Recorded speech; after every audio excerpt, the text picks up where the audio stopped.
Hey guys, welcome back to Firearms and Fellowship. The other day we were talking about this Remington Model 121 Fieldmaster, and I wanted to circle back and talk about this scope because it's a super important piece of firearm history. The Weaver Model 3-30, which became the 330, was the first economical scope sold in America, and it put scopes on hunting rifles in America. It also served in the war as a sniper scope. So Bill Weaver was making license plates in Indiana. He was a guy that knew how to make tooling, and he decided he was going to make rifle scopes. And so he designed and built all the tooling and machinery that he needed for that. And in 1930, he released the 3-30 scope. Now, at the time, if you wanted a rifle scope, you were going to spend, $70 on a Zeiss or $50 on a Noski. And at that time, the average income was like $1,300. So those were really expensive scopes. And when he released the 3-30, it was $14 with mounts. So it was something that was attainable for the average man. In 1933, he moved to El Paso and opened up a shop.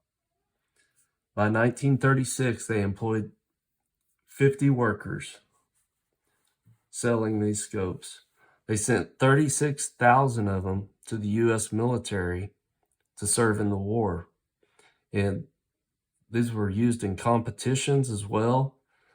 Guys would shoot 300 to 600 yards with this little 2.5 power scope. It's an interesting little thing. Let me give you a closer look here so you can kind of see the stampings there.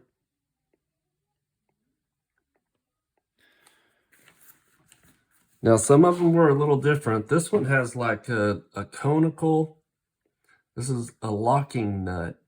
So you'll loosen this up, you'll make your adjustments, and then you tighten it down, and that'll keep your adjustment screw from moving. And then back here, and a lot of times when you find these old scopes like this, these things will be locked up. They've been sitting forever and they're hard to get loose. But I've seen a lot of questions about how do you adjust these scopes? Do you turn this nut or is it the screw? This nut is a locking nut.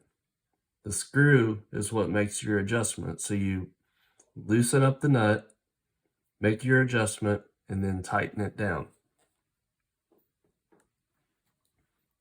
Back here, you can adjust your eye relief. There's a locking nut there. You change that and then lock it down.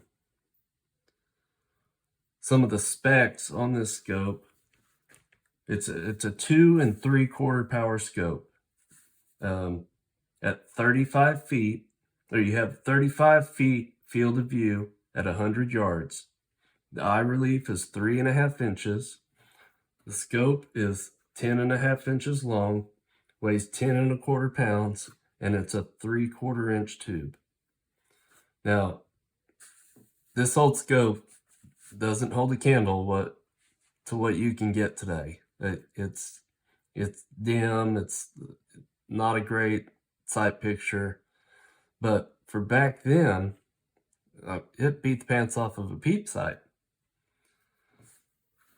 So after he moved to El Paso in 33, by 36 he had 50 workers, and by 1964 he employed 600 people and made half of the scopes in the U.S.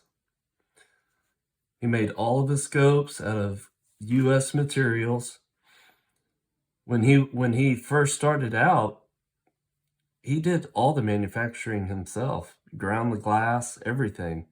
This entire scope it's all metal, so if you take care of it, it'll last forever. You can get them rebuilt and refurbished. There's companies that do that. Another interesting part about this rifle is these mounts. And I've had some trouble finding information out about these Stith mounts.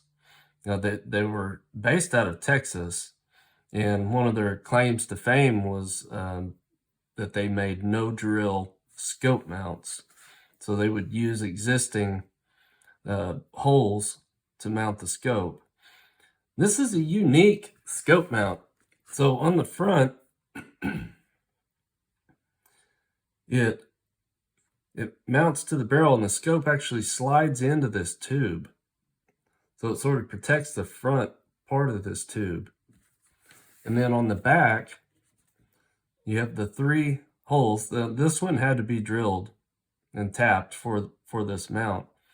But you've got the three screws that hold it in, and then you have this one screw right here that separates the bottom portion of the mount from the rings of the mount.